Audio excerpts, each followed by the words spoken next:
Le micro est pas branché. Ah, le micro est allumé. Salut à toutes et à tous. Bienvenue sur Acropolis. J'espère que vous allez bien. Je suis très content de vous retrouver. On est le 23 décembre 2017. Il est très exactement 16h30 et c'est reparti pour cette émission que vous adorez qui s'appelle Bouge ta démocratie. Bouge ta démocratie. L'émission où on parle de démocratie, enfin d'innovation démocratique au niveau local, local dans la région Centre-Val de Loire grâce à Enora et Armel qui font la tournée démocratie permanente. Voilà.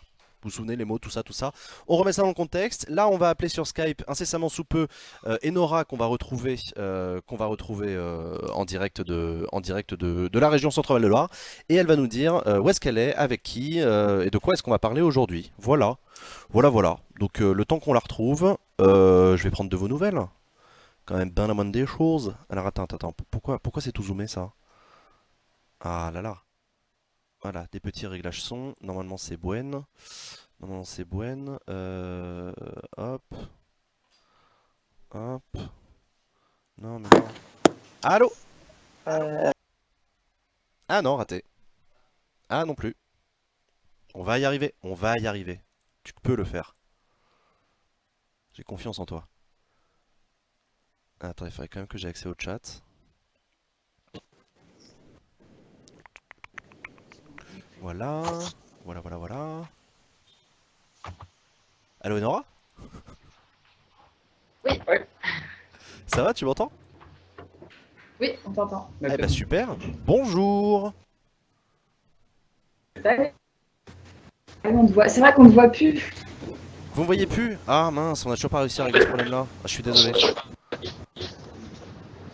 crois que t'es connecté en Wi-Fi, ça passe mal. Problème de connexion internet. Ouais, ça passe très mal là, vous êtes flou. Ah, alors attends. Vous êtes complètement flou. Pour qu'ils nous voient, il faut que dans Skype, tu mettes la webcam comme étant explicite. Voilà, c'est juste un détail, mais ce sera pour plus tard. Attends, on va essayer. Je vous laisse voir. Ouais. Hop.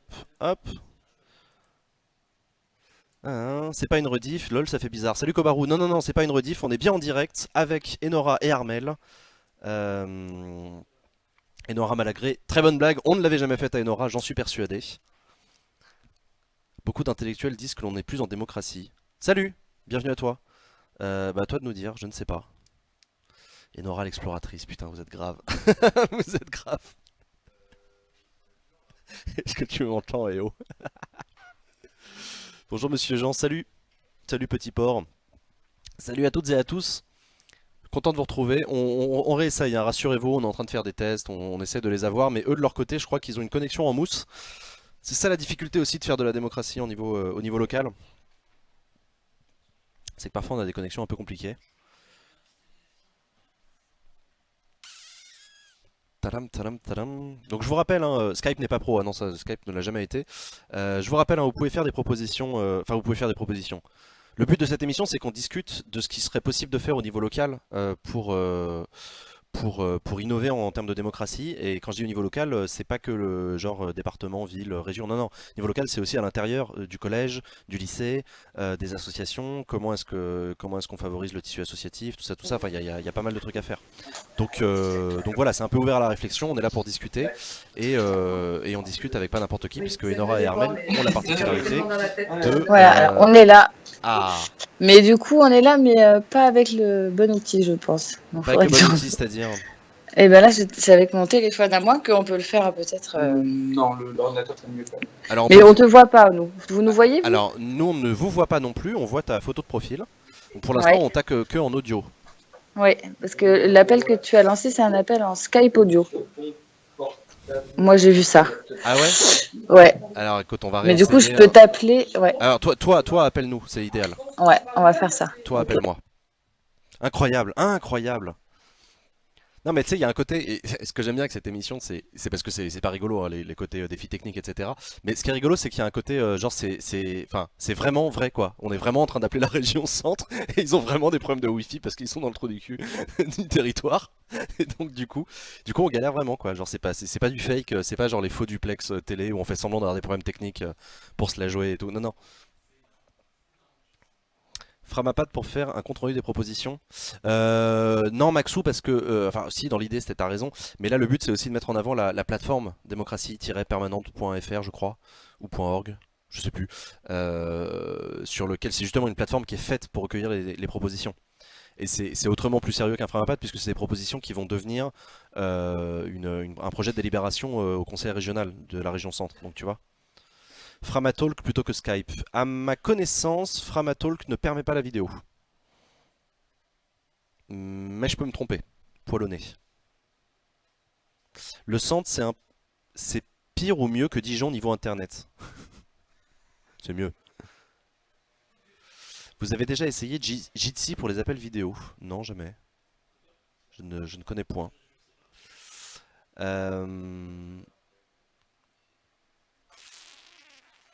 Coucou, est-ce que ça a commencé il y a un moment? Non, non, t'inquiète, ça vient à peine de commencer. Ça vient tellement de commencer que ça n'a pas commencé. C'est fou. Si je peux me permettre, tu es dans un fauteuil Ikea à 99 €, c'est un bon choix de ta Ça part y pour est. faire moins gamer qu'avec une vraie chaise verte à gear. Non mais jamais de la vie. Jamais de la vie. Est-ce que Euh, tu nous entends, Jean? Alors je t'entends beaucoup moins bien qu'avant et je vous Vous vois nous de... voyez? Alors on vous voit mais c'est pixelisé à un point tellement impressionnant que en fait non. Ah, est-ce que toi tu m'entends?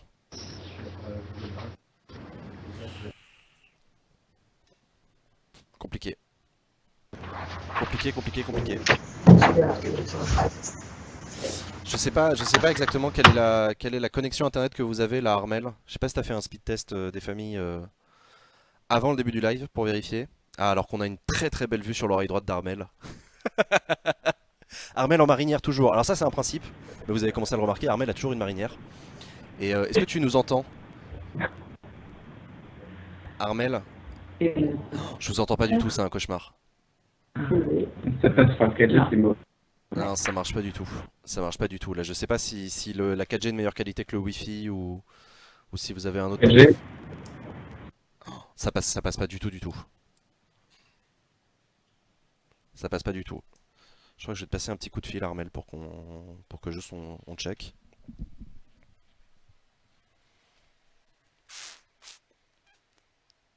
Euh,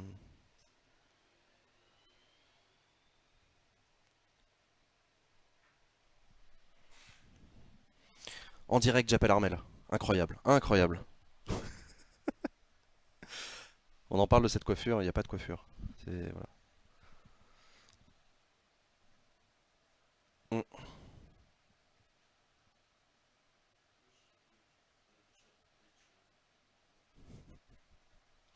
Tu connais le catalogue Ikea par cœur, propose ton CV à Acropolis, section meublage. Ouais, Armel, c'est Jean. Ça marche pas du tout, hein. On vous voit, mais c'est pixelisé à un point phénoménal.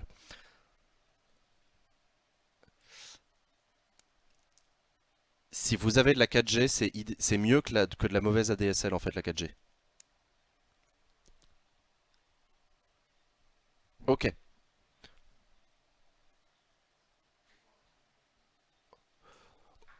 Au pire, on le fait en audio. Et Nora me rappelle, mais avec un appel Skype, pas avec un appel vidéo.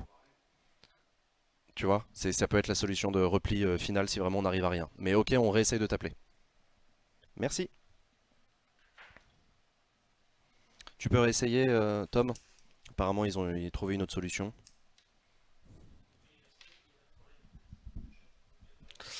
Les aléas du direct. Ah, mais les alléluia même du direct. Allô? Tchou-tchou-tchou-tchou-tchoum. Gisty, il y a juste un lien qu'il faut cliquer, c'est hyper facile. D'accord. Ils ont le WAP. Putain, vous êtes grave.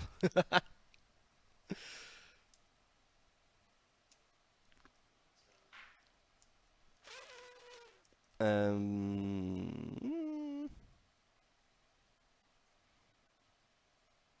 quand Fillon a inventé Internet en France, il aurait pu faire une meilleure connexion. Je suis d'accord.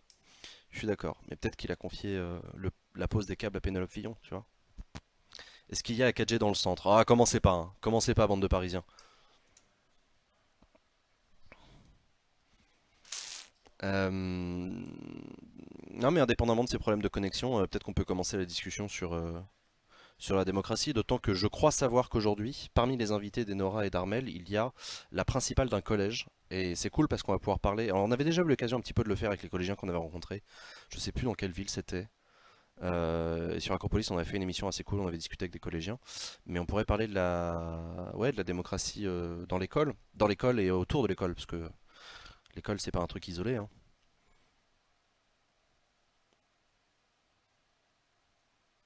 Oh, la belle découverte, en effet, Framatalk semble faire le visio. Ah? Oui, mais ça changerait un problème de connexion. Je suis d'accord avec toi, Céline. On a vu les collégiens dans le docu. Oui, oui, oui, oui, oui, oui, dans le documentaire sur Tolède. Oui, On allô? voit un moment. Ouais. Ouais. Tu m'entends, Enora? Allô? Moi, je t'entends. Oui, on t'entend. Ok, formidable. On le fait en audio, du coup? Ouais. Ouais. Allô? Allô? Si même en audio ça marche pas, c'est terrible. Si, bah nous, on vous entend. Ok. Moi aussi je t'entends, mais il y a quelques bruits parasites et ça a légèrement sauté, mais ça devrait aller normalement. Ok. On touche plus à rien. On va dire à Charles Steph.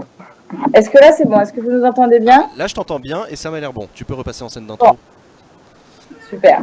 Ok. Salut Enora, salut Armel, j'espère que vous allez bien. On vous souhaite la bienvenue avec la communauté d'Acropolis. Et donc aujourd'hui, comme d'habitude, on commence l'émission par où est-ce que vous êtes? Alors, on est à Issoudun, en direct de la mission locale. Ouais. On est là comme d'habitude depuis ce matin à 8h30. D'accord. Et on a rencontré des acteurs qu'on a eu envie de vous présenter. Donc, on aura des invités dans l'émission. Super. Voilà, on aura des représentants du collège Balzac. Donc, c'est un collège d'Issoudun auquel on a assisté à un théâtre forum. Ouais. Et donc, la principale adjointe et le CPE viendront vous parler du projet qu'ils ont mis en place pour cette année et qui a abouti donc à ce théâtre forum. Et on aura aussi comme invité la directrice de la mission locale, Dolores Boué, et deux jeunes qui ont été accompagnés et qui ont fait un service civique au sein de la mission locale, qui nous raconteront leur histoire. Ok, super, bah merci pour ce programme. Du coup, si je résume, vous êtes actuellement dans une mission locale dans la ville de Issoudun. Exactement. Salut à tous, salut Jean et bonjour à la communauté. Issoudun, ça se trouve où? Ah, alors on est dans l'Indre et c'est au Dans sud l'Indre. de l'Indre. C'est en dessous de Châteauroux. D'accord, ok. En dessous de Châteauroux, ok, super. Et vous êtes dans une mission locale, est-ce que vous pouvez nous rappeler ce que c'est qu'une mission locale? Alors justement, on a découvert ça. À la limite, c'est dommage, on n'a pas l'image, mais vient de s'asseoir à côté de moi Dolores, qui est la directrice, Oui. de la mission locale, et du coup, qui sera sûrement bien mieux placée que moi pour vous expliquer ce que c'est qu'une mission locale. Donc Dolores, je te laisse la parole pour Merci. nous dire de quoi il s'agit. Bonjour. Bonjour. Donc, une mission locale, c'est une structure d'accompagnement, d'insertion sociale et professionnelle pour des jeunes sortis du système scolaire à partir de 16 ans jusqu'à 25 ans. Donc les jeunes en difficulté scolaire à partir de 16 ans peuvent venir vous voir pour... Pas en difficulté scolaire, c'est quand on est sorti du système scolaire et que on a besoin d'aide dans sa vie. Alors que ce soit sur des problèmes de formation, mais d'emploi, mais aussi de santé, de logement, de permis de conduire. On accompagne les jeunes dans leur autonomie en fait. D'accord. Ok, super. Et en l'occurrence, vous accompagnez combien de jeunes à Issoudun? On est autour de 800 jeunes par an en accompagnement qu'on voit régulièrement, et le portefeuille de la mission locale, c'est environ 1300 jeunes. 1300 jeunes, d'accord. Ouais. D'accord. Sur plus large qu'Issoudun, parce qu'on est sur l'arrondissement d'Issoudun, donc environ, on va dire, 70 km, 75 km entre le nord et le sud. Et les jeunes que vous accompagnez, vous les accompagnez comment en fait? Vous leur proposez quoi? Vous faites comment avec eux? Alors, quand ils viennent s'inscrire à la mission locale, ils rencontrent un conseiller d'insertion professionnelle avec qui ils font un point sur leurs besoins, ce qu'ils désirent, quelles sont leurs difficultés, leurs problèmes. Et à partir de ce diagnostic, on détermine avec eux en fait un plan d'action Nous, la fonction de la mission locale, en fait, on est en lien avec beaucoup de partenaires autour de nous, que ce soit en termes social, comme je disais tout à l'heure, logement, mobilité, formation, emploi, et on essaye de les diriger et de les accompagner au mieux dans ce parcours-là. Ok.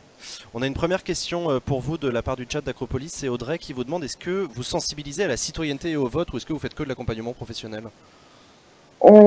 Alors, notre cœur de métier, c'est l'accompagnement social et professionnel. Après, dans tout ce qu'on fait, on fait de l'accompagnement à la citoyenneté, mais c'est pas le cœur de métier. Pas l'entrée. Mais après, on échange sur ce genre de choses quand les jeunes veulent en discuter. En fait, Jean, du coup, c'est une des questions que j'ai posées aussi. C'est marrant, mais on a quelque chose qui revient régulièrement dans les sujets, dans notre tournée citoyenne, c'est la question de la formation des citoyens et de la formation, comment est-ce qu'on fait en sorte d'avoir des citoyens autonomes, responsables, actifs, engagés dans la société. Du coup, j'ai posé la question comme ça et la réponse, je vais essayer de la reformuler, voir si je l'ai bien comprise, mais c'est de dire, c'est pas le rôle de la mission locale d'être proactif en disant on va pousser le citoyen à aller dans telle ou telle direction.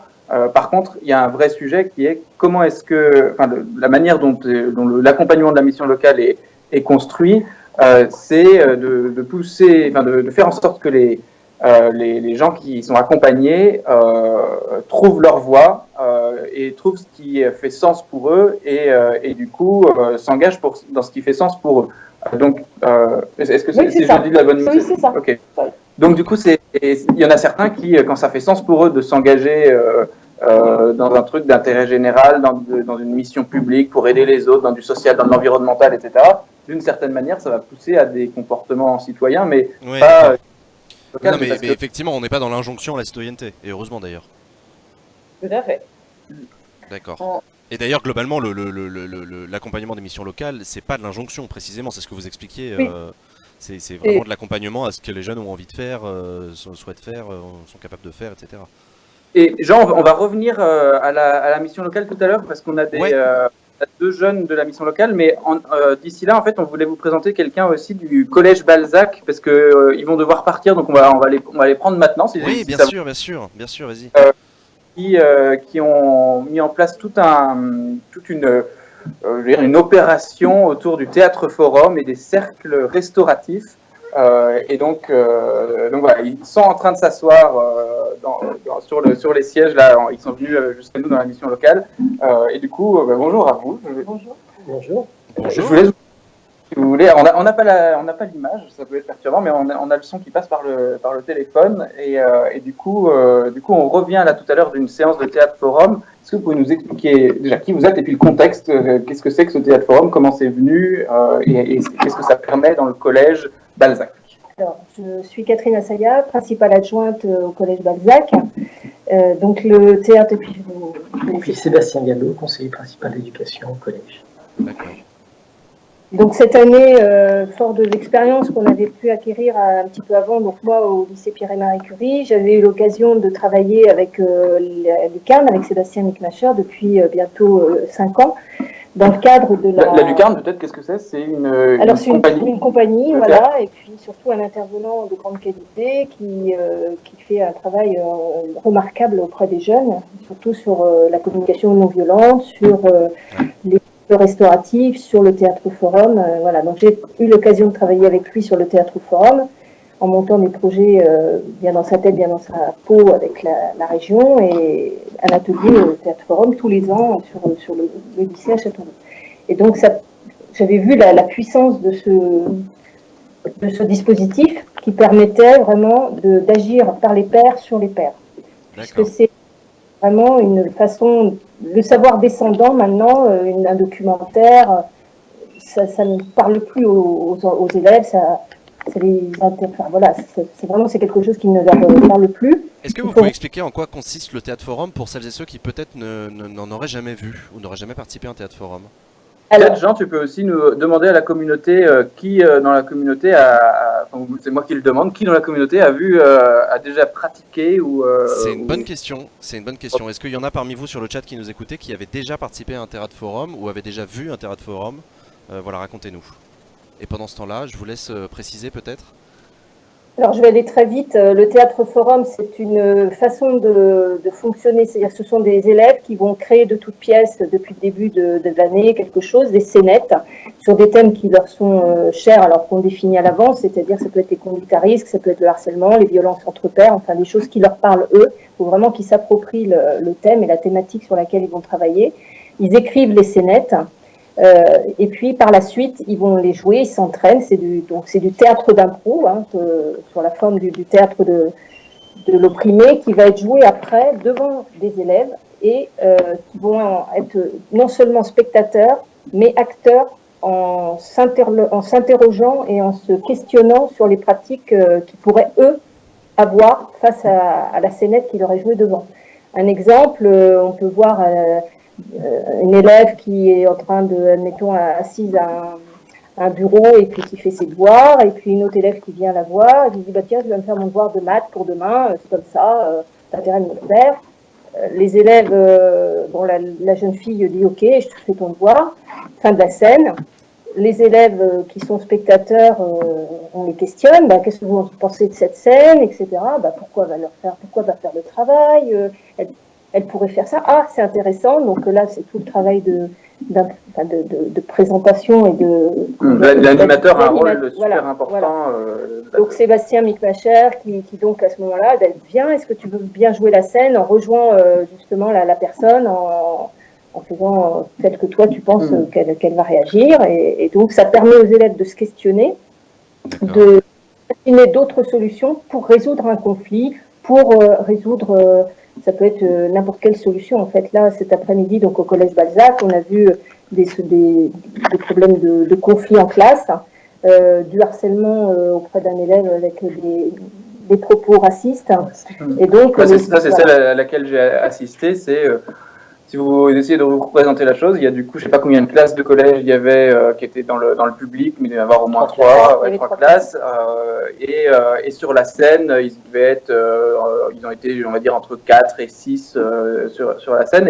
Et du coup, il y avait l'élève insulté ou harcelé en classe avec des propos racistes. Et à un moment, donc, la scène se passe et hop, on fiche tout.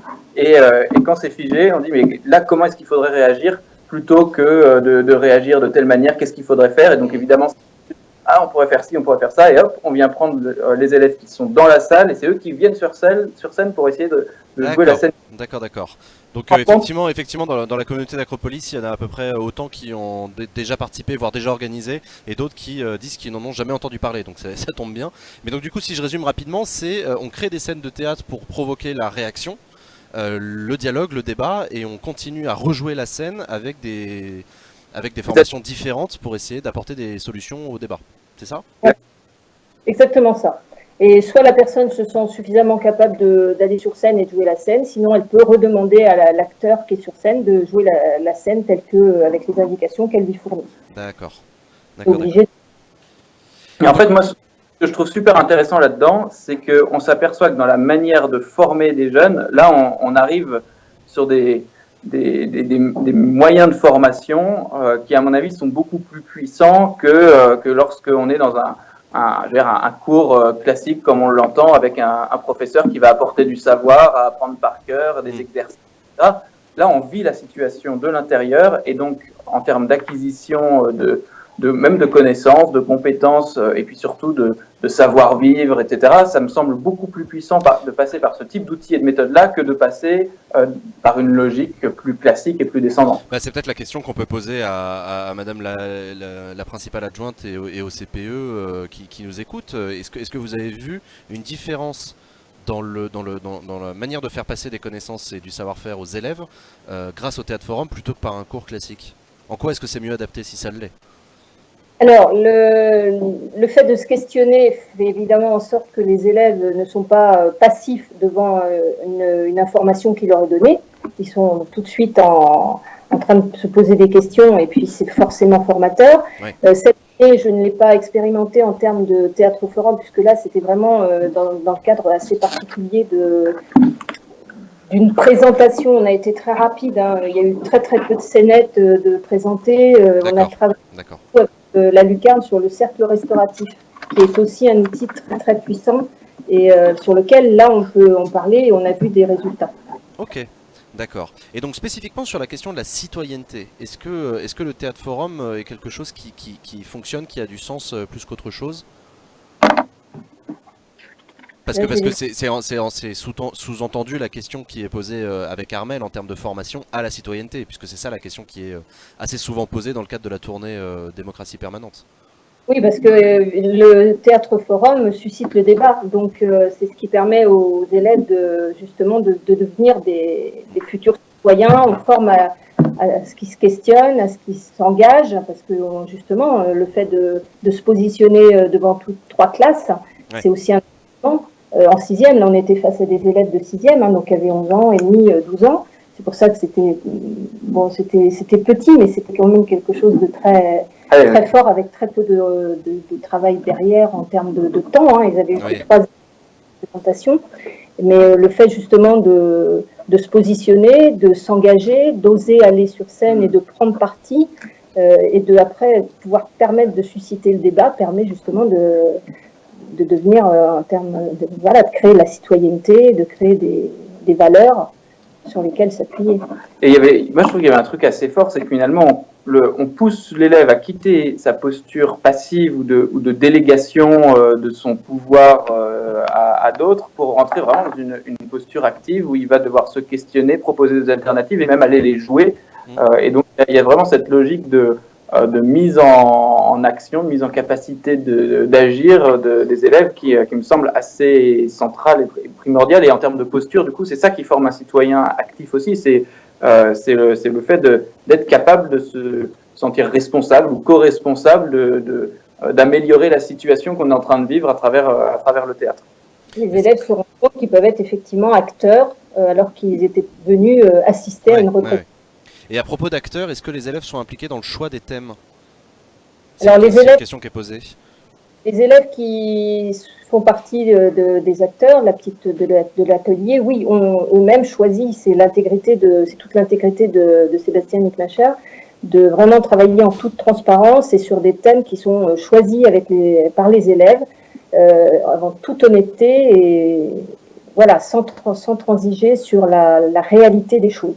D'accord. Et peut-être question pour vous aussi, à quel point est-ce que dans l'institution du collège, en tant que CPE et proviseur principal adjoint, à quel point c'est quelque chose qui a été compliqué ou pas à mettre en place et dans l'équipe enseignante et par rapport à l'équipe de direction, quel travail ça a demandé?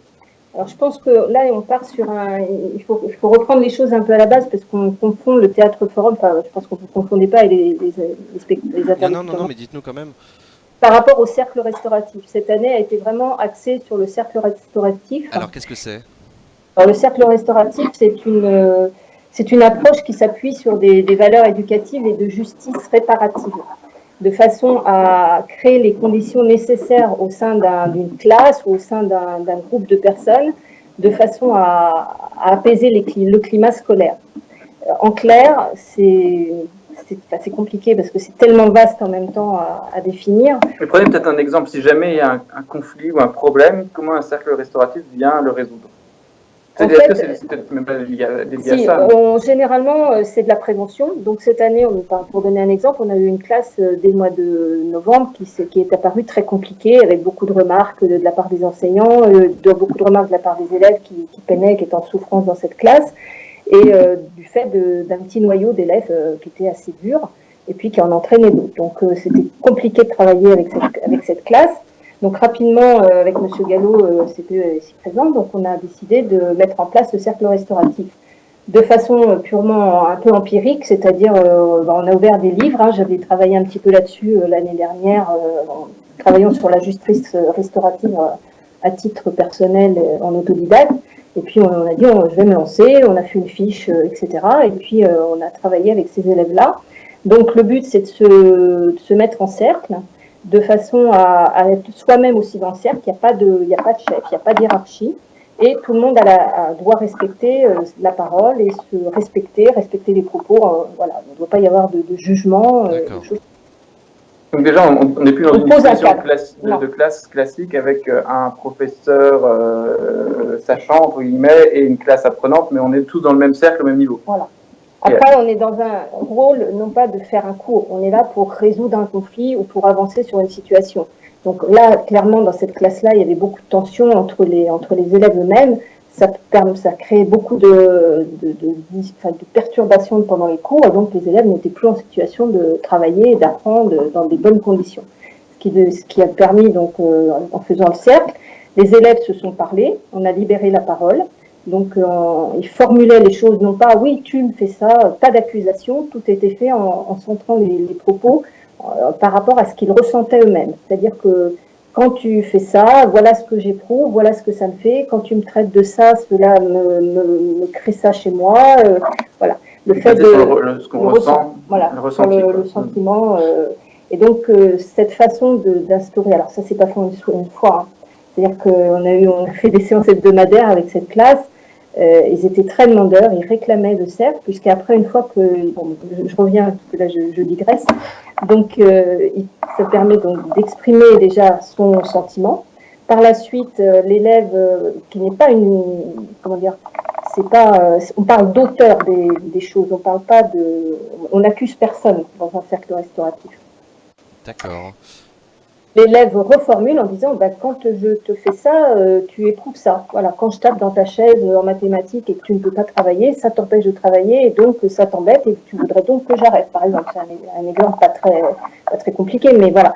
Et l'élève dit oui, j'aimerais que tu arrêtes puisque voilà. Et donc si c'est des choses comme ça, bon, ça se règle. Si c'est sur des faits beaucoup plus graves, il peut y avoir une réparation. La réparation, ça peut être un engagement, ça peut être quelque chose qui peut, voilà, je m'engage à t'aider à faire tes devoirs puisque je suis meilleure que toi, par exemple, dans telle matière, je peux t'apporter une aide, donc je m'engage à t'aider quelque temps à faire ça. Ça permet aussi que l'auteur des faits soit reconnu et soit apaisé par la réparation. D'accord. C'est bon. Restauratif, en fait, il y a le côté réparation. Voilà. Tout le monde est responsable c'est vraiment on peut... Mais c'est Oui, essentiellement une méthode de résolution des conflits ou des situations compliquées. Non ? Non, je pense qu'en prévention, ça permet le dialogue. Ça permet surtout le dialogue. On a là cette année donc à toutes les classes, de façon à ce que toutes les classes soient armées avec cet outil-là et puissent formuler les choses de cette façon-là entre eux déjà. Ouais. Et puis ça convoquer un cercle restauratif si le besoin s'en faisait sentir. C'est-à-dire qu'ils savent qu'il peut y avoir un conflit entre un tel, ça va pas, donc on peut convoquer un cercle restauratif en disant, soit à M. Gallo, le CPE, soit auprès du professeur principal. C'est un outil en fait qu'on apprend, qu'on met à disposition, qu'on vient tester à un moment et qu'on peut qu'on peut mobiliser quand il y en a besoin. Je sais pas vous, mais moi j'aurais adoré avoir ça au collège, même dans certaines situations professionnelles, dans certaines entreprises, etc. Avoir ce type d'outil-là. Ouais. Oui, de résoudre des conflits, mais aussi même juste de communiquer de manière apaisée et basée sur les ressentis, etc. Ça me semble relativement inédit ou nouveau. Ou genre, je sais pas si d'autres collèges pratiquent ça. En fait, en tout cas, juste avant que vous répondiez, il y a aussi une question qui est posée, vous pouvez répondre en même temps, c'est est-ce que les élèves sont motivés par le cercle restauratif? Est-ce qu'ils ont envie d'y aller? Ou est-ce qu'ils y vont à reculons parce que c'est un truc d'adulte? Énormément. Ils sont énormément demandeurs et une fois qu'ils y sont, là je vais vraiment laisser Monsieur Gallo parler parce que c'est lui qui a pris le relais après sur le terrain et qui en a fait beaucoup. Ils sont très très demandeurs. Le côté intéressant, c'est que justement après ça ne se règle ni pas dans la classe ni dans la cour, mais l'élève va attendre, il sait qu'il va avoir un cercle restauratif et ils vont en parler en cercle. Donc ça évite aussi le côté, ce qui est assez qu'on voit beaucoup dans les collèges, c'est oh la balance, oh le rapporteur. Oui. Là c'est une chose qui a vraiment diminué. On n'entend plus la balance parce que ça va se régler dans le cercle. Et c'est pas l'adulte qui va régler. L'adulte est là juste pour vérifier qu'il se respecte, pour poser le cadre, des engagements, des choses claires. Mais ils savent qu'il n'y aura pas forcément de punition ou de sanction derrière. On est sur des petits conflits, on reste sur des petites choses. Et justement, ils attendent, ils savent, ils demandent, ils disent, voilà, en général, c'est moi qui vais nous voir. On veut un cercle, on le fait le plus rapidement possible. Et ils en parlent entre eux. Après, souvent on le fait, ça dure 1 heure, mais on n'est même pas obligé de faire en sorte que ce soit 1 heure. Là, on essaye de le placer sur ce qu'on appelle des permanences, quand ils n'ont pas cours. mais au niveau des professeurs, ça peut se faire aussi sur 10 minutes en cours. Voilà, c'est du temps qui peut paraître être perdu pour l'enseignant, mais qui en fait va faire vachement gagner de temps. Ouais. L'ambiance de classe, ça devient vraiment quelque chose de primordial dans un enseignant. Il y a une question pour Armel, du coup, est-ce que c'est une méthode que vous pensez essayer d'utiliser avec les adultes pour les ateliers et les fabriques que vous faites? Alors en fait, nous, on utilise déjà pas mal dans les ateliers et les fabriques des méthodes en cercle. Je vais vous donner un exemple. Avant d'aller au collège, on avait un rendez-vous à la mairie d'Issoudun, enfin dans Ah non, on vous a perdu. Non, c'est bon. Avec notamment des. J'ai cru qu'on vous avait perdu, mais c'est bon.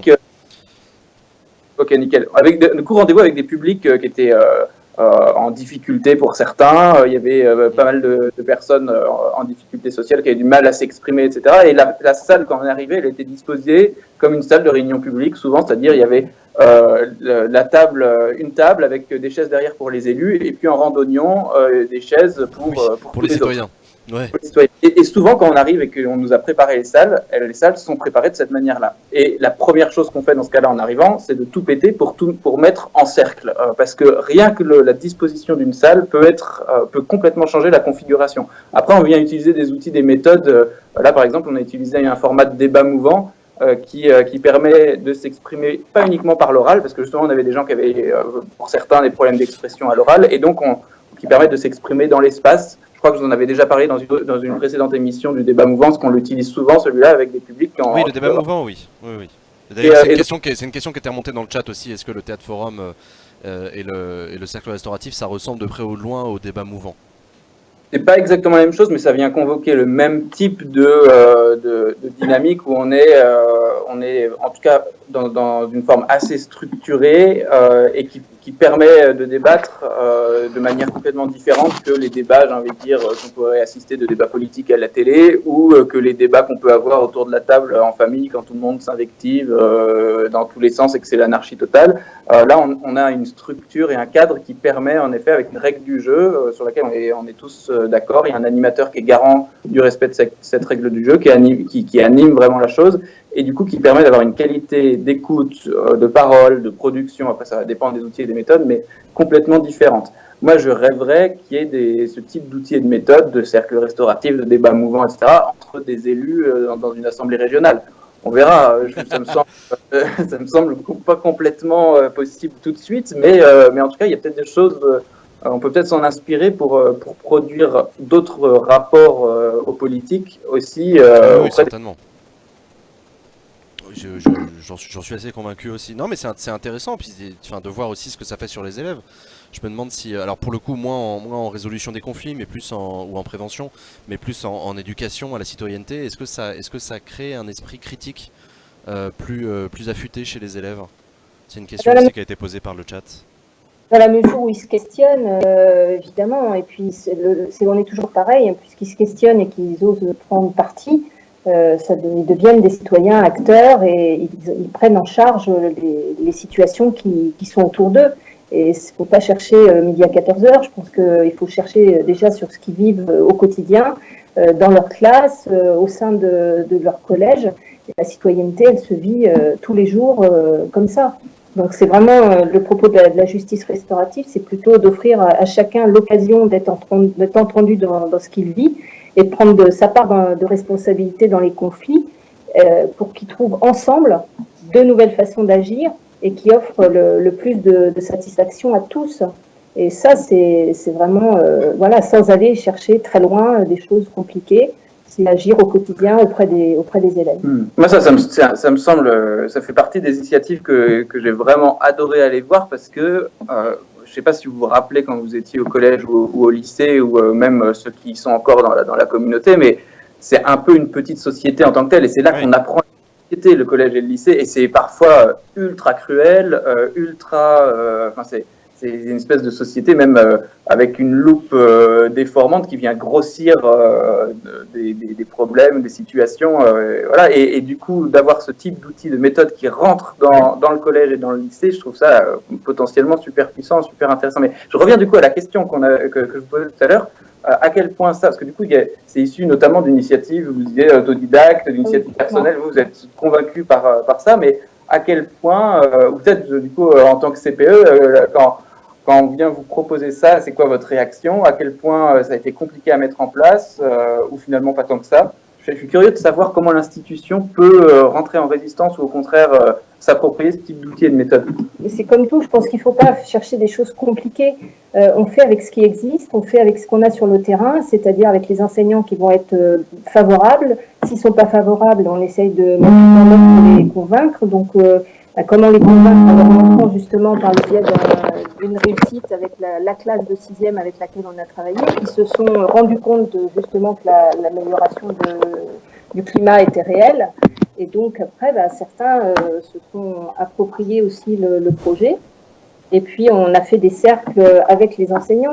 C'est-à-dire que quand un enseignant venait nous voir en disant j'ai un souci, là cette classe c'est compliqué, il se passe ça, ils se parlent mal, moi j'arrive plus, etc. Enfin voilà. Ouais.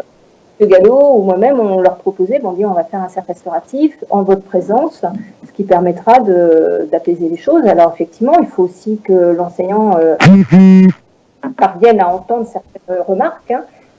Chacun doit prendre sa part de responsabilité. Ça ne se fait pas du jour au lendemain.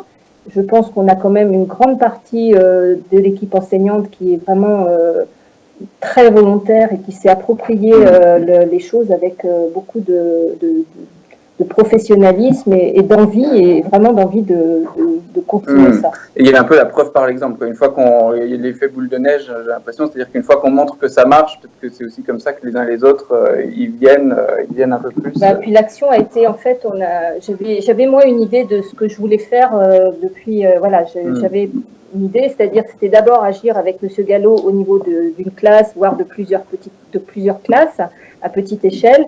Par la suite, essayer d'étendre ça avec Sébastien de la Lucarne, donc Sébastien Licknacher, qui est intervenu pour former de façon plus professionnelle à la technique du cercle restauratif, leur donner vraiment les bases. Donc ça, c'est ce qu'il a permis de faire donc, sur les classes de 6e, 5e et 4e. Mais par la suite, il fallait étendre donc aux enseignants et à tout le personnel. Donc, il y a eu des ateliers, j'ai proposé des ateliers sur la base du volontariat, puisque je ne pouvais pas imposer sur la base du volontariat pendant la pause méridienne, et pour les enseignants et les personnels. Et donc, ils sont venus et ils ont été formés aussi à la pratique du cercle restauratif. Ils ont été formés à la pratique de la communication non violente. Et puis, certains se sont vraiment appropriés les outils, ils ont essayé tout de suite après avec leur classe, en heure de vie de classe, etc.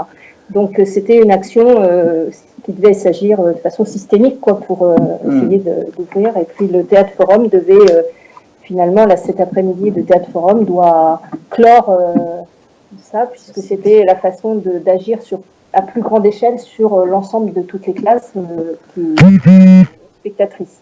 Ok, super, merci beaucoup. Du coup, on va. Est-ce qu'il y a un endroit où on peut retrouver ça quelque part? Vous l'avez documenté ou raconté quelque part sur un blog, sur un site ou pas du tout? Non, j'ai mes notes personnelles, mais. En tout cas, il y a au moins l'émission à faut créer un blog alors. Après, je sais que la région Centre a fait un film l'année dernière sur ce qui avait été monté en Théâtre Forum. Au lycée Pierre et Marie Curie, donc je sais qu'elle avait fait un film qu'elle a mis sur son site, donc ça doit être. Ok, merci à vous en tout cas. Oui, merci beaucoup. Puis Enora, je crois que tu dois nous quitter, alors je te laisse nous dire. Je suis désolée parce que moi j'aime bien être avec vous, mais en fait j'ai des obligations là pour installer la fabrique et tout ça, donc je dois y aller. Et vraiment, on a beaucoup apprécié cette expérience avec le Théâtre Forum. Vous allez avoir d'autres invités, 2 jeunes de la mission locale là, qui vont vous rejoindre dans pas longtemps. Je dis un bisou à la communauté. Et oui, on est très triste de te quitter, mais on te retrouve bientôt, Enora. Ah oui, on se retrouve dans 2 semaines. C'est Radio Acropolis maintenant, parce qu'on a plus... c'est ça, on est passé en format podcast. On aura l'image, hein. Ok, super. On va réussir à tenir, on espère. Bon courage, Enora, pour la prochaine fabrique. À très bientôt. Alors du coup, je reprends la main et du coup, j'invite nos 2 prochains invités qui sont Geoffrey et Alexandre, qui sont passés par la mission locale, en plus à un double titre. Venez du coup installer-vous sur les chaises. Un double titre dans le sens où vous avez et été suivi par la mission locale, mais vous êtes aussi intervenu dans cette mission locale. Alors, on a entendu parler tout à l'heure de la mission locale avec la directrice. Vous, comment est-ce que vous avez vécu cette mission locale? Comment est-ce que vous êtes rentré en contact et surtout à quoi ça vous a servi et qu'est-ce que vous avez fait avec elle? Peut-être que vous pouvez témoigner rapidement là-dessus aussi. Allez, Alexandre, tu commences. Ouais, donc moi la mission locale m'a apporté énormément en termes, on va dire, d'accès à l'emploi, au premier emploi déjà premièrement, et se rendre compte qu'on est capable de faire pas mal de choses en emploi. Après, au-delà de ça, ça permet aussi de s'impliquer aussi, parce que bon, le service civique permet de s'impliquer énormément sur une tâche de bénévolat. Ouais. Il faut c'est important de ce côté-là. Au-delà de ça, moi, ça a été très formateur pour moi aussi en termes aussi d'acquérir de nouvelles compétences. On va dire, par exemple, bon, j'avais jamais fait d'animation par le passé ou inculquer quelque chose à quelqu'un d'autre. C'est vrai que c'était une expérience très formatrice de ce côté-là. De plus, moi, ça m'a permis aussi de prendre conscience que j'étais capable de faire beaucoup plus de choses que ce que je croyais. Et puis bon, je pense que ça résume bien la situation. Super. Là. Bah, super, ouais. T'as quel âge aujourd'hui, Alexandre? Bon. 24 ans, et du coup, la mission locale, il me semble que j'avais noté ça tout à l'heure, c'est de 16 à 26 ans, c'est ça les accompagnements. Geoffrey, du coup Oui, bah moi, quand je suis arrivé à la mission locale, j'étais un peu paumé, je venais sortir du système scolaire, je savais pas trop où j'en étais, donc bon, j'étais à la mission locale, ils m'ont permis vraiment de me recentrer et de trouver un projet. Bon, c'était un peu confus au début, ça s'est orienté sur un site, puis un service civique. Donc le service civique m'a bien aidé parce que mine de rien, c'était quelque part ma première expérience dans un milieu professionnel.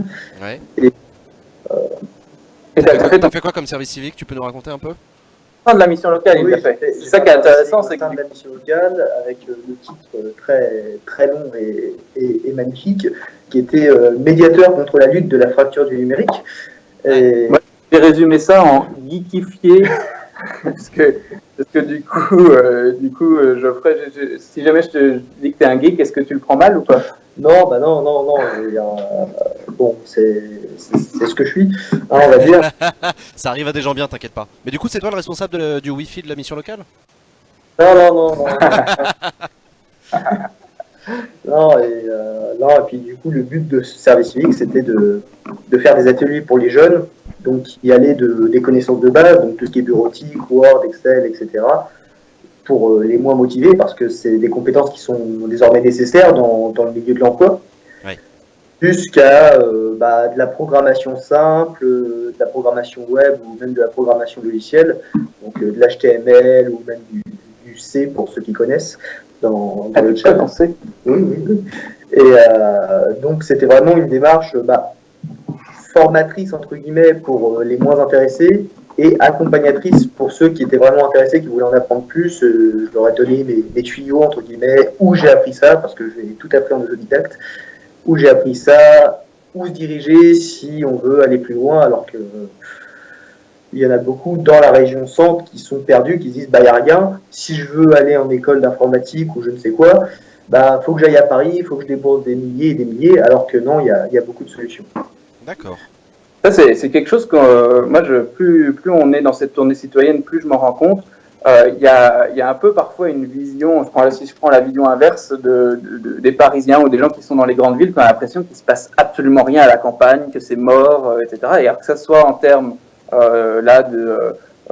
d'emploi ou de formation, mais même en termes d'initiative ou en termes de tous les acteurs, on est passé par un foyer de jeunes travailleurs, là une mission locale, on avait fait une émission aussi dans où est-ce qu'on a fait une émission, une maison familiale et rurale, et en fait on s'aperçoit qu'il y a quand même un très grand nombre d'acteurs, même institutionnels, parce que là on est dans une association, une mission locale c'est une association, et en même temps c'est quand même directement lié à une mission de service public, et où qui font un travail remarquable et super intéressant, mais qui finalement est relativement peu connu. Tous les deux vous avez raconté, finalement vous êtes arrivés ici sans trop savoir ce que c'était qu'une mission locale. Moi, je ne savais pas ce que c'était qu'une mission locale, et du coup, il y a plein de choses qui passent un peu sous les radars, on a l'impression que ça n'existe pas, alors qu'ils font un super taf qui peut se rapprocher de ce dont on parle habituellement, des écoles de citoyens, en tout cas qui pousse à de l'engagement et à de l'action dans les territoires. D'accord. C'est avec nous, Jean, ouais. Oui, non, mais bien sûr, bien sûr.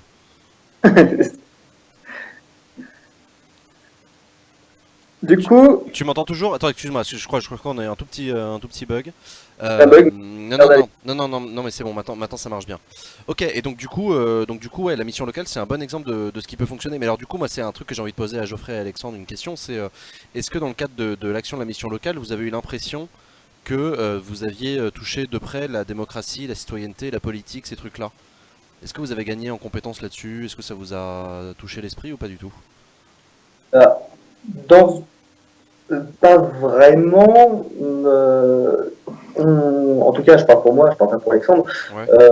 Ça a quand même permis d'avoir un regard intérieur sur le fonctionnement de ce genre d'association, etc.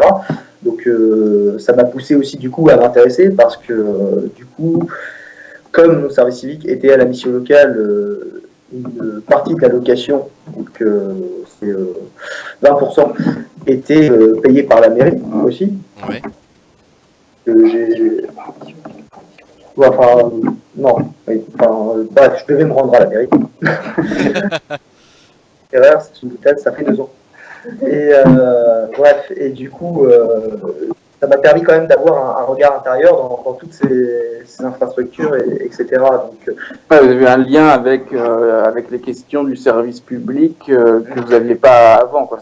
Moi, j'ai l'impression que pour ta question, Jean, il y a finalement la question du lien avec la politique, pas au sens de la politique partisane, par contre, des missions publiques, oui, et puis peut-être là, Alexandre, toi, c'est encore plus fort dans le sens où tu as même décidé de travailler dans ce domaine-là suite à ton passage par la mission locale. Vas-y, raconte-nous. Oui, effectivement, parce que moi j'étais responsable de la mission locale, le service civique, le titre c'était le lien entre les jeunes et la structure, donc il fallait faire le lien entre les deux, et toujours avoir le maître mot de l'accès à l'autonomie pour les jeunes.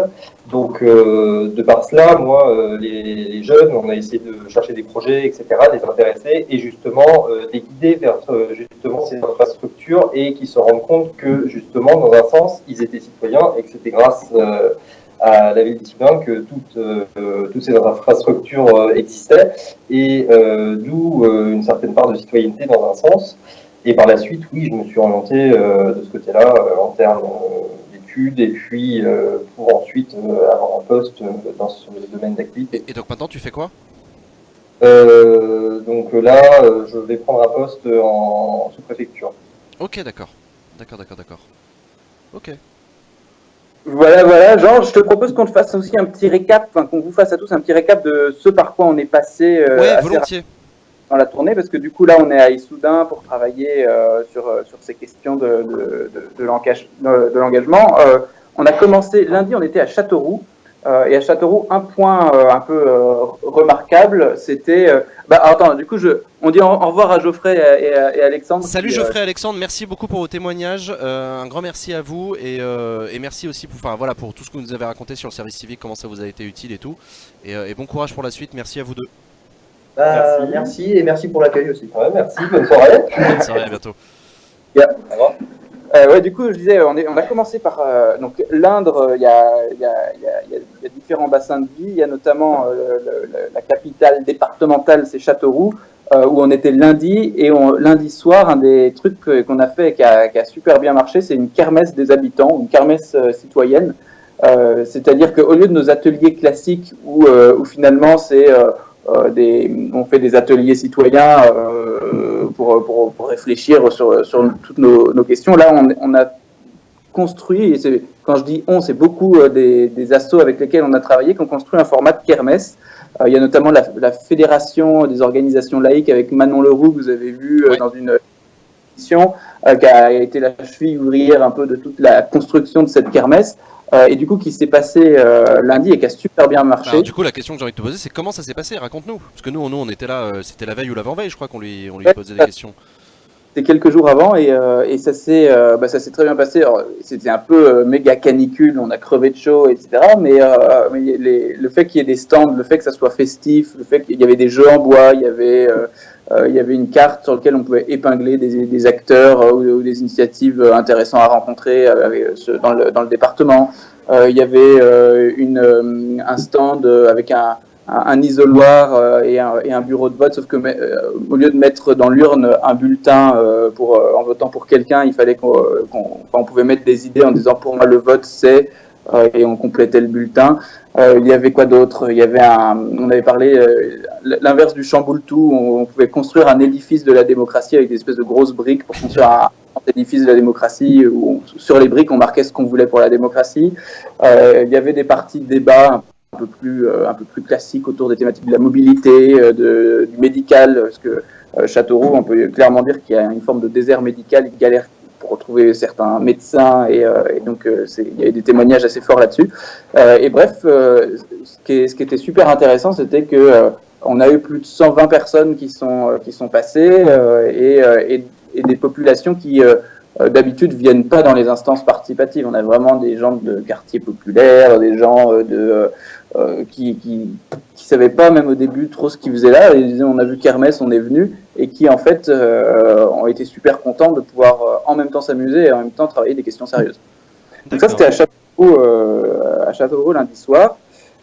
Hier soir, c'était un peu tout l'inverse. On était dans le bassin de vie de la Châtre et le soir, on a eu, je crois, une douzaine de personnes à notre atelier. C'est-à-dire qu'on n'a vraiment pas réussi à mobiliser. Alors c'est pareil, il faisait super chaud, etc. Mais on n'a pas été bon. Et un des bilans qu'on peut poser, c'est que clairement, à l'échelle de la région, on n'arrive pas à s'adresser aux citoyens lambda.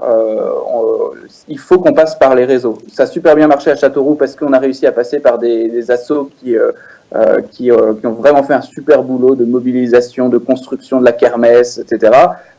Et à La Châtre, on n'a pas réussi à faire ce boulot-là et du coup, on s'est retrouvé à relativement peu nombreux. On verra ce soir à Issoudun. J'espère qu'à mon avis, on devrait être bien plus nombreux parce que déjà sur toute la journée, on a beaucoup de gens qui sont passés dans la démarche.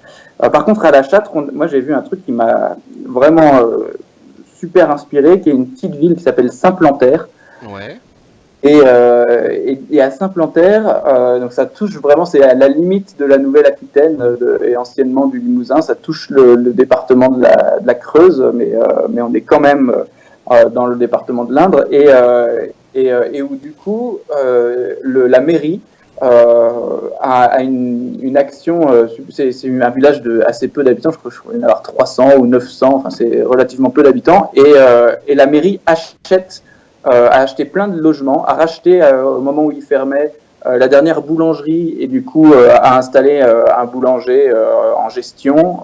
Pareil pour le dernier café-restaurant. Pareil pour certains logements. Et du coup, en fait, de cette manière-là, elle réussit à faire vivre de manière super intéressante son village. Alors que ça se désertifie et voilà, ils ont réussi notamment à faire un réseau de chaleur avec les agriculteurs du coin qui ont remis des haies et des bosquets qui permettent de faire du bois déchiqueté et de faire un chauffage partagé avec bois. Ils ont plein d'initiatives comme ça, super intéressantes et super collectives. Et donc l'équipe municipale donne vraiment le smile quand on voit le dynamisme qu'ils mettent là-dedans. C'est une ville de combien d'habitants ? C'est moins de 1000 habitants. Je sais plus si c'est 300 ou 900, mais je crois que c'est 300. C'est un village, quoi. C'est tout petit.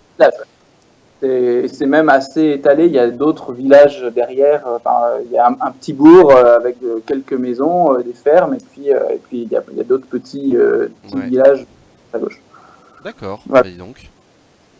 Bah, donc voilà un peu les étapes par lesquelles nous sommes passés dans la tournée. Mais peut-être que. Oui, vas-y, continue. Non, mais je voulais surtout prendre des questions du chat si on a. Écoutez, si le chat a des questions, surtout n'hésitez pas à y aller. Il y a un petit débat qui a commencé sur le chat sur la question de savoir comment ça se fait qu'il y a de plus en plus d'initiatives de démocratie participative, mais que l'abstention et les votes extrêmes continuent à augmenter. Alors, c'est une très très bonne question. Moi, j'ai l'impression que tout ce qu'on va voir là, c'est pas les vents dominants. C'est-à-dire qu'on va voir des choses qui se situent parfois à contre-courant et qui sont du coup minoritaires encore. Et pour moi, on voit un petit peu dans les failles de notre système, il y a des graines qui sont les graines du monde de demain. J'espère que c'est comme ça. Et pour moi, c'est ça qu'on va voir. C'est-à-dire que ça reste des initiatives qui sont relativement, si on prend du quantitatif relativement faible en quantitatif, mais qui, si elles gagnent en ampleur et si elles s'essaiment dans du verbe essaimer comme des graines, potentiellement ça peut être extrêmement puissant et très transformateur. Donc c'est un peu, à mon avis, si on prend des gens dans la rue, en effet, ils n'ont pas forcément entendu parler de tout ce qu'on va voir, et pourtant ça existe, et je pense que si ça a réussi à se connecter, à faire réseau, à faire système, ça peut derrière changer en profondeur le système dans sa globalité, et donc résoudre la question du vote extrême ou de l'abstention. Mais j'ai envie même de dire, ça se trouve, la question de l'abstention, c'est peut-être une fausse question, dans le sens où c'est peut-être le système de vote qu'il faut changer, ou c'est peut-être même le principe de considérer que la citoyenneté, c'est d'aller voter. Oui, c'est sûrement un petit élément de la citoyenneté, mais c'est tellement pas grand-chose par rapport à toutes les autres formes d'engagement possibles et d'implication possible que le projecteur, à chaque fois quand on parle on le met uniquement sur les questions des élections, alors que c'est une petite partie du problème. Une question aussi rapide, est-ce que tu as l'impression, sur la question des jeunes spécifiquement, est-ce qu'il y a plus de sens civique maintenant qu'avant? En tout cas dans les ateliers que tu fais, dans les fabriques, etc., est-ce que tu rencontres des jeunes? Et si oui, qu'est-ce qu'ils t'en disent?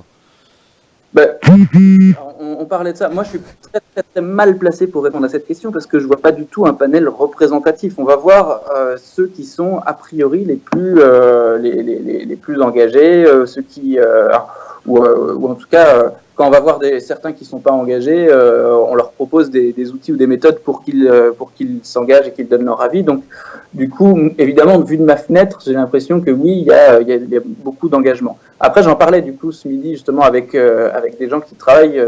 Il y avait quelqu'un en face qui travaillait dans la mission locale qui est ici, et une autre personne qui travaillait, je sais même plus, dans une asso d'Issoudun aussi, qui fait plein de trucs, notamment culturels, sportifs, mais aussi questions citoyenneté et solidarité. Et du coup, qui disait, finalement, on a l'impression que les jeunes, évidemment, c'est des nouvelles générations qui sont peut-être, qui peuvent paraître plus individualistes, mais qui sont dans d'autres formes d'engagement, et qui peut être un engagement où on a besoin de voir l'impact de ce pourquoi on va s'engager à relativement court terme, c'est-à-dire qu'on n'est plus dans un engagement dans des... Armel, on t'a perdu? De manière très, très longue, mais on a un engagement... ouais, c'est moi qui bip, j'ai un double appel sur le téléphone. T'as un double appel, c'est pour ça. Non mais on entend toute l'activité de ton téléphone depuis tout à l'heure, c'est assez rigolo. Quand ça vibre et tout, c'est marrant. Non mais vas-y, du coup, continue ta phrase, on t'a retrouvé. Et donc du coup, on n'est plus du tout sur ce type d'engagement-là, on est sur un type d'engagement des jeunes qui est beaucoup plus bref, dans des logiques de mouvement rapide, avec un impact et une efficacité qu'on doit pouvoir percevoir rapidement. C'est ça un peu le concept. Donc c'est pas qu'il n'y a plus d'engagement, c'est qu'il y a un engagement différent avec des nouvelles formes, et ce qui est complètement normal, quoi. Ok, d'accord. Bon. Eh ben écoute, c'est riche d'enseignement tout ça. C'est hyper riche d'enseignement, pardon. Est-ce que tu peux nous faire un point sur la suite de la tournée citoyenne? Oui, tout à fait. On est...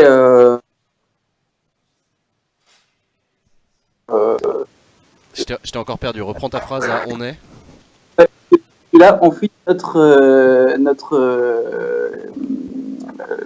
tournée demain dans le bassin de Blanc, ou du Blanc. Ensuite, on sera en Loire et dans le Loir-et-Cher en début juillet. Et du coup, en gros, on finit le 12 ou le 13 juillet. Ok, d'accord.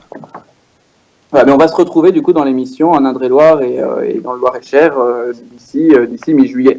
Après, du coup, vous pouvez retrouver tout ça aussi sur la page Facebook de la tournée citoyenne, si vous voulez voir.